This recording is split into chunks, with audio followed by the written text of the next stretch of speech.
Friends, Ram Ram, जय श्री कृष्ण। आपका स्वागत है आपके अपने चैनल में ऑनेस्ट रिएक्शन में। मैं रूपल और आज मैं जिस पे रिएक्शन दूंगी फ्रेंड्स, मतलब जिस पे रिएक्शन दे रही हूँ उससे मिलता जुलता एक वीडियो पे रिएक्शन देने का सजेशन आया है फ्रेंड्स। ये सर सेनापति हबीर राव का इतिहास, ये वीडियो अलग है लेकिन उसी की शायद, क्योंकि ट्रेलर लिखा है सजेशन में, तो उसी की मराठी फिल्म आ रही है। ये भी एक लेजेंडरी है फ्रेंड्स, सर सेनापति हबीर राव। तो जो कि फिल्म मराठी में है तो मैं उसका वर्णन नहीं कर पाती, मेरे को इतना नहीं आता है फ्रेंड्स। तो पहले मैं उस वीडियो पर रिएक्शन देने से पहले मैं इस वीडियो पर रिएक्शन दे रही हूँ, क्योंकि मैं भी जानना चाहती हूँ फ्रेंड्स कि सर सेनापति हबीर राव कौन थे। जो सेनापति लिखा है तो सेनापति हो गए, लेकिन कौन थे और किस राज्य के वो सेनापति थे फ्रेंड्स, किस सेना के, तो वो सब मैं जानना चाहती हूँ फ्रेंड्स। वो जानने के बाद मैं उसका वर्णन बहुत अच्छे से कर सकती हूँ फ्रेंड्स। तो आइए पहले देख लेते हैं ये वीडियो, उसके बाद हम बात करते हैं। और उससे भी पहले इससे मिलते जुलते वीडियो पे रिएक्शन देने की सजेशन आई है ट्रेलर पे। इस सेनापति जी का जो फिल्म आई है मराठी, उस ट्रेलर पे मेरे को रिएक्शन देने की सजेशन आया था, और वो सजेशन आया है गौरव जी की तरफ से फ्रेंड्स। तो गौरव जी बुरा मत मानिएगा, मैं उसके बदले इस वीडियो पे सजेशन दे रही हूँ। तो आइए पहले देख लेते हैं। ये भी हमारे लेजेंड है फ्रेंड्स, तो लेजेंड पे हमारे एक और वीडियो और एक और गौरव गाथा हम हमारे लेजेंड पे देख लेते हैं फ्रेंड्स, और उसके बाद हम फिर गाएंगे उसकी गौरव गाथा, यानी कि बात करेंगे फ्रेंड्स। तो आइए पहले देख लेते हैं वीडियो, उसके बाद हम बात करेंगे। इंटरनेट का problem. 1 2 3 start.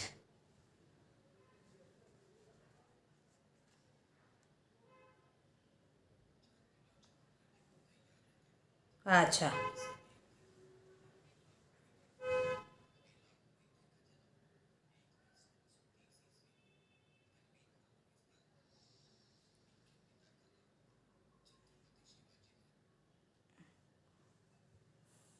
One two three start. Chhatrapati Shivaji Maharaj की सेना में कुछ ऐसे सैनिक भी थे जो उनके तो मतलब एक इशारे छत्रपति शिवाजी पर जान महाराज भी की सेना न्यौछावर के करने को सेनापति तैयार रहते थे। उन्हीं में से एक थे हम्बीर राव मोहिते। हम्बीर राव मोहिते का जन्म 1 मई 1630 ईस्वी को तलबीत नामक स्थान पर हुआ। इनके पिता का नाम शंभाजी मोहिते था। उनका बचपन सुपे, जो कि पुणे से 70 किलोमीटर दूर है, वहां पर बीता। इनके पिता शंभाजी मोहिते बहुत ताकतवर, वीर, ऊर्जावान और साहसी सरदार थे। अपने पिता से ही इनको वीर, त्याग, बलिदान और पराक्रमी जैसे गुण मिले थे। अपनी वफादारी, स्वामी निष्ठा और वीरता के चलते यह भारत के इतिहास में प्रसिद्ध हुए। छत्रपति शिवाजी महाराज के साथ इनका नाम बड़ी ही वीरता के साथ लिया जाता है। ऐसा कहा जाता है कि हम्बीर राव की उपाधि इनको शिवाजी महाराज के द्वारा ही प्रदान की गई थी। छत्रपति शिवाजी महाराज के बहुत ही विश्वसनीय सेनापति थे, जिनका नाम नेताजी पालकर था। नेताजी की आयु अधिक हो जाने की वजह से शिवाजी ने प्रतापराव को अपना सेनापति नियुक्त किया। तभी मुगल आक्रमणकारी बहलोल खान ने आक्रमण कर दिया। सेनापति प्रतापराव ने बहलोल खान को पकड़ लिया, लेकिन प्रतापराव ने कुछ ही समय में बहलोल खान को छोड़ दिया। जब यह बात छत्रपति शिवाजी महाराज को पता चली तो उन्होंने पूर्व सेनापति पालकर को बुलाया। गंभीर मंथन के बाद यह निष्कर्ष निकला कि प्रतापराव ने बहलोल खान को छोड़कर बहुत बड़ी गलती की है। प्रतापराव के इस कदम से छत्रपति शिवाजी महाराज को बहुत दुख हुआ। शिवाजी को दुखी देखकर पालकर भी दुखी हो गए। उनसे रहा नहीं गया और वापस जा रही मुगल सेना पर अपने 5 साथियों के साथ हमला बोल दिया। लेकिन मुगल सेना के साथ हुए इस युद्ध में नेताजी पालकर और उनके साथी शहीद हो गए। इस वृतांत को सुनकर छत्रपति शिवाजी महाराज बहुत क्रोधित हुए और उन्होंने इस गलती के लिए प्रतापराव को सेनापति के पद से हटा दिया। इसके बाद छत्रपति शिवाजी महाराज ने हम्बीरराव को इस पद के लिए नियुक्त किया। हम्बीरराव ने खुद जासूसी करते हुए अपने दम पर मुल्हेर नामक किले को जीता था। मुख्य सेनापति के पद को ग्रहण करने के बाद हम्बीरराव बहुत अच्छे से कार्य कर रहे थे, जिसके चलते छत्रपति शिवाजी महाराज उनसे बहुत प्रसन्न थे। इसी बीच कोपल प्रांत, जो कि कर्नाटक में स्थित था, वहां पर आदिल शाह के सरदारों ने अधिकार जमा रखा था। आदिल शाह के दो मुख्य सरदार वहां पर तैनात थे, जिनका नाम अब्दुल रहीम खान और उसका भाई हुसैन मियां था। इन दोनों ने यहाँ पर बहुत अत्याचार किए और तो और यह लोग किसानों के पशुओं तक को जान से मार देते थे। साथ ही किसानों द्वारा पैदा किया गया अन्न भी यहाँ से लूट कर ले जाते थे। हताश और निराश होकर कोपल की जनता छत्रपति शिवाजी महाराज के दरबार में पहुंची। तब छत्रपति शिवाजी महाराज ने उनको मदद का आश्वासन दिया। कोपल को मुक्त कराने के लिए छत्रपति शिवाजी महाराज ने सेनापति हम्बीरराव को चुना। सन 1677 में सेनापति हम्बीरराव और धनाजी जाधव ने मुगलों पर हमला बोल दिया। येलबुर्गा में लड़ी गई इस लड़ाई में जिस तरह से मराठी सेना ने तबाही मचाई, उसने अब्दुल रहीम खान की आधी से अधिक सेना का खात्मा कर दिया। आदिल शाह का मुख्य सरदार अब्दुल रहीम खान इस युद्ध में मारा गया, जबकि उसका साथी हुसैन खान को कैद कर लिया गया, जिसे बाद में गोवलकुंडा में छत्रपति शिवाजी महाराज के समक्ष पेश किया गया। कोपल किले के बदले शिवाजी ने हुसैन खान को जीवनदान दिया। दोस्तों, उस समय वेल्लोर का किला सबसे महत्वपूर्ण किलों में से एक था, जिस पर आदिल शाह का कब्जा था। इस किले को जीतना इसलिए भी मुश्किल था कि इसके चारों तरफ एक गहरी खाई खुदी हुई थी और इस खाई में भरे पानी में कई घड़ियाल छोड़ रखे थे, ताकि कोई भी आसानी से इस किले की तरफ ना आ सके। लेकिन सेनापति हम्बीरराव की बहादुरी से हर कोई परिचित था। उन्होंने ठान लिया कि यह किला कैसे भी करके आदिल शाह से मुक्त करवाना है। उन्होंने इस किले की घेराबंदी करनी शुरू कर दी। घेराबंदी हो जाने के बाद इस किले से कोई भी व्यक्ति ना तो बाहर आ सकता था और ना ही बाहर से इसके अंदर जा सकता था। धीरे धीरे आदिल शाह की सेना का राशन खत्म होने लगा। आदिल शाह का सरदार अब्दुल्ला शाह इस किले से बाहर निकल कर आया और सेनापति हम्बीरराव के सामने हाथ जोड़कर माफी मांगने लगा। हम्बीरराव ने उसको माफ कर दिया और किले को अपने अधीन कर लिया। इसके बाद सन 1689 में हम्बीरराव ने छत्रपति शिवाजी महाराज के साथ मिलकर अंतिम युद्ध मुगलों के साथ लड़ा था। जालना शहर पर मुगलों ने कब्जा जमाए रखा था। छत्रपति शिवाजी महाराज कैसे भी करके इस शहर को जीतना चाहते थे। जालना शहर को जीतने का मकसद धन दौलत इकट्ठा करना भी था। सेनापति हम्बीरराव की अगुवाई में 20,000 सैनिकों के साथ छत्रपति शिवाजी महाराज ने जालना पर आक्रमण कर दिया और लगभग 4 से 5 दिनों तक धन दौलत लूटते रहे। इस दौरान औरंगाबाद के केसरी सिंह और सरदार खान ने छत्रपति शिवाजी महाराज की सेना को घेर लिया। सरदार खान ने पूरी योजना बना रखी थी कि इस युद्ध में कैसे भी करके छत्रपति शिवाजी महाराज को मारना है। लेकिन इस बीच केसरी सिंह का मन परिवर्तित हो गया और उन्होंने शिवाजी की जान बचाने की योजना बनाई। केसरी सिंह के करीबी बहरजी नायक ने एक ऐसा गुप्त रास्ता बताया जिसके सहारे शिवाजी बचकर निकल सकते थे। 3-4 दिनों तक इस गुप्त रास्ते की मदद से शिवाजी बचकर अपने गृह राज्य पहुंचे।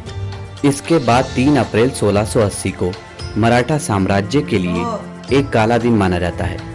इस दिन भारत के सबसे शूरवीर, प्रतापी और सम्राट महाराजा छत्रपति शिवाजी महाराज पंचतत्व में विलीन हो गए।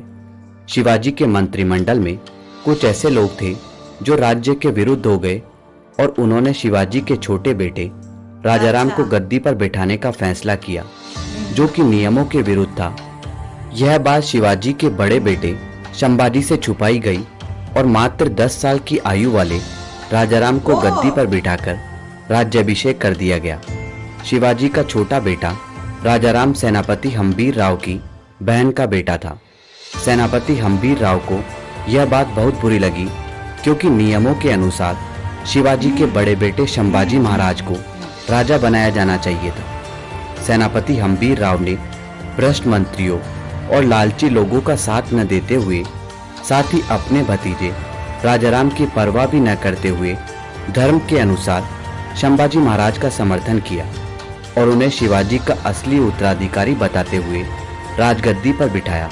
इतना ही नहीं, छत्रपति संभाजी महाराज के समक्ष उन सभी भ्रष्ट मंत्रियों और सेनापति हम्बीर राव ने प्रस्तुत किया जो राज्य विरुद्ध कार्य कर रहे थे।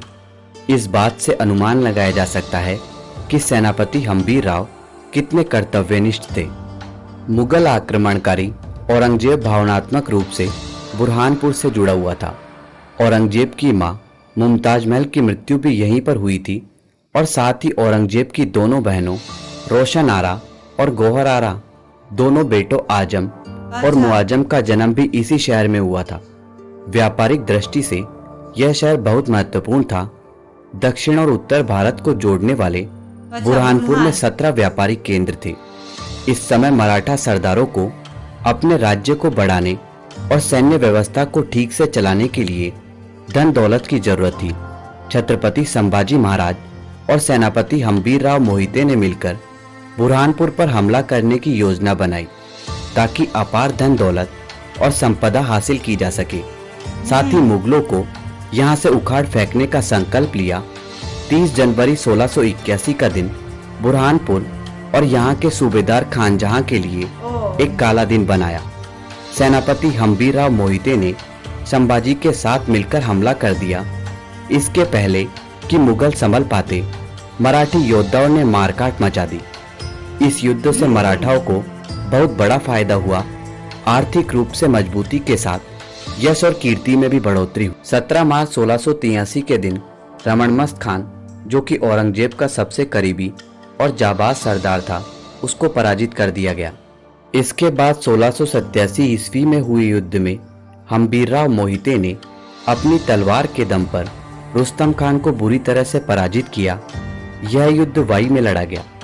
16 मार्च 1687 के दिन तोप से निकला एक गोला सीधा हम्बीर राव मोहिते को जाकर लगा और 57 वर्ष की आयु में वो रणभूमि में ही शहीद हो गए। 16 मार्च को हम्बीर राव मोहिते की पुण्यतिथि हर साल मनाई जाती है। हम्बीर राव मोहिते की समाधि तलबीड़ में बनी हुई है। तो दोस्तों, यह था स्वराज के पहले सेनापति हम्बीर राव मोहिते का इतिहास। दोस्तों, हम्बीर राव मोहिते के बारे में अपनी राय हमारे साथ कमेंट बॉक्स में जरूर शेयर करें। धन्यवाद दोस्तों। हाँ फ्रेंड्स, वीडियो के बारे में तो क्या कहे फ्रेंड्स, वीडियो तो बहुत बहुत बहुत अच्छी थी। और मैं एक बात बोलूँगी फ्रेंड्स, ये जो चैनल है उसके सब्सक्राइबर्स बहुत कम है फ्रेंड्स। नहीं सॉरी, ठीक ही है, लेकिन ऐसे जिस हिसाब से ये वीडियो है उसके हिसाब से तो इसके मिलियंस में होने चाहिए फ्रेंड्स सब्सक्राइबर्स। तो ओरिजिनल वीडियो को जरूर देखें और चैनल को जरूर सब्सक्राइब करें। और ये सर सेनापति, हमारे सर सेनापति सी हम्बीर राव जी का ये वीडियो था फ्रेंड्स। और क्या सेनापति थे वो फ्रेंड्स, वाकई में ये वीडियो देखने के बाद बोलेंगे। और दूसरी बात, वो किसकी सेना के सेनापति थे, हमारे छत्रपति शिवाजी महाराज की फ्रेंड्स। तो उनकी पारखी नज़रों ने इनको सेनापति बनाया था फ्रेंड्स। तो उसमें तो कोई कमी हो ही नहीं सकती फ्रेंड्स। हमारे छत्रपति शिवाजी महाराज की पारखी नज़रों में कोई कमी नहीं हो सकती फ्रेंड्स। उसने जब इस हम्बीर राव जी को सेनापति बनाया है तो फ्रेंड्स।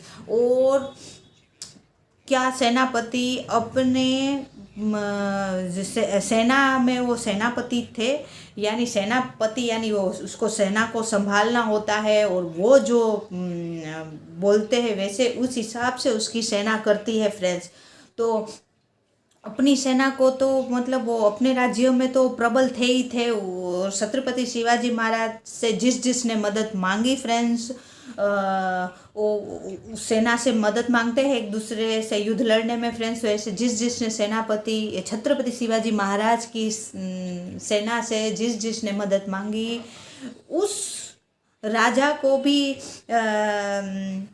बहुत दूसरे राजाओं के लिए भी ये युद्ध लड़े फ्रेंड, सर सेनापति हबीराव, और उसमें भी वो कामयाब हुए, उसमें भी जीत दिलाई फ्रेंड्स। तो उससे बेहतरीन बात क्या हो सकती है, और उससे बेहतरीन सेनापति कहाँ मिल सकते हैं फ्रेंड्स हमको।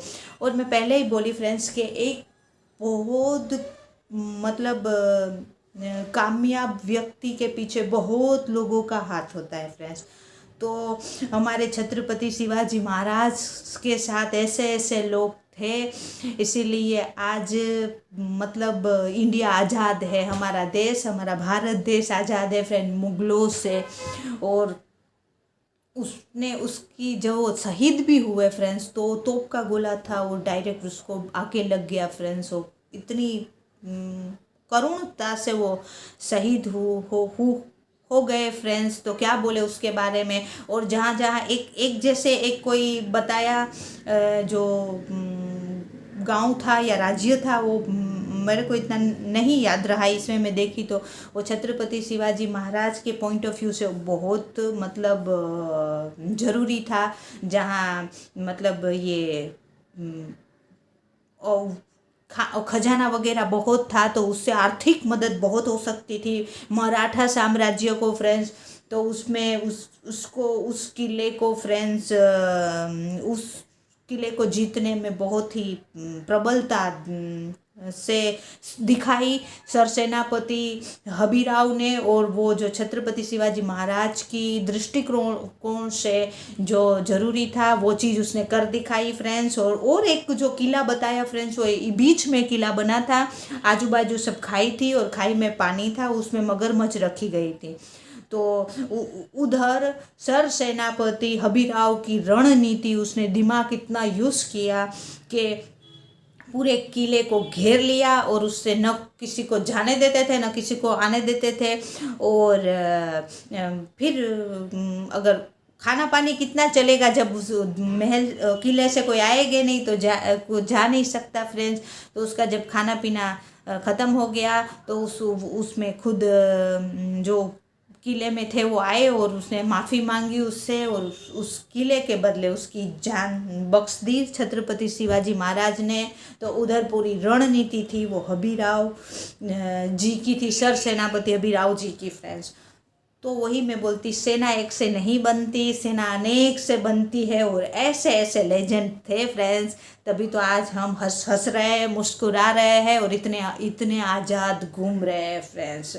तो वाकई में फ्रेंड्स, जितने जितने मैं वीडियो देखती जा रही हूँ, उतने ही मैं मराठा से इम्प्रेस हो रही हूँ फ्रेंड्स।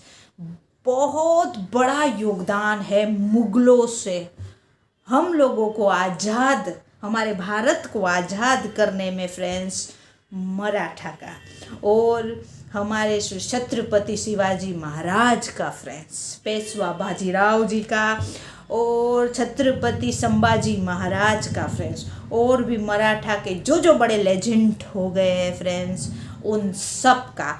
और उससे भी आगे बढ़ते हुए फ्रेंड्स, पूरे इंडिया में जितने भी हमारे बड़े बड़े लेजेंड हैं, उन सब का बड़ा योगदान है हमको आज़ाद करने में, हमारे भारत को आज़ाद करने में मुगल से फ्रेंड्स। और ये तो सब ऐसे ऐसे बड़े बड़े लेजेंड थे फ्रेंड्स कि इनसे तो उसके बाद मुगल के बाद अंग्रेज आए हमारे देश में, इनके नाम से तो वो भी कांपते थे अंग्रेज फ्रेंड्स। तो सबको दो हाथ जोड़ के, हमारे जितने भी लेजेंड हो गए फ्रेंड्स, और इंक्लूडिंग सर सेनापति हबीराव जी भी, सबको मेरी तरफ से दो हाथ जोड़ के, मस्तक झुका के सत नमन फ्रेंड्स। और अब मिलते हैं नेक्स्ट वीडियो में। उससे भी पहले मैं ओरिजिनल वीडियो का लिंक डिस्क्रिप्शन में दे दूंगी, और ओरिजिनल वीडियो चैनल का नाम है द हिस्टोरिकल भारत। तो ओरिजिनल वीडियो को ज़रूर देखें और चैनल को सब्सक्राइब करें। सजेशन भेजने के लिए गौरव जी को थैंक यू। बुरा मत लगाना, मैंने उस टेलर के बदले इस पे सजेशन दिया है फ्रेंड्स। और मेरा भी वीडियो देखना और चैनल को ज़रूर सब्सक्राइब करना। और थोड़ा बोलने में गड़बड़ हो गया हो तो माफ़ करना, क्योंकि मेरे में थोड़ी इसमें सब जो नाम वगैरह जो मराठी में वगैरह होता है तो मेरे प्रोनाउंस में थोड़ी दिक्कत है ना। आप तो जानते हैं मेरी हिंदी में दिक्कत है, तो फिर इसलिए कुछ गड़बड़ हो जाती है फ्रेंड्स, तो इसके लिए सॉरी। और अब मिलते हैं नेक्स्ट वीडियो में। बाय बाय, जय हिंद, वंदे मातरम, बाय बाय।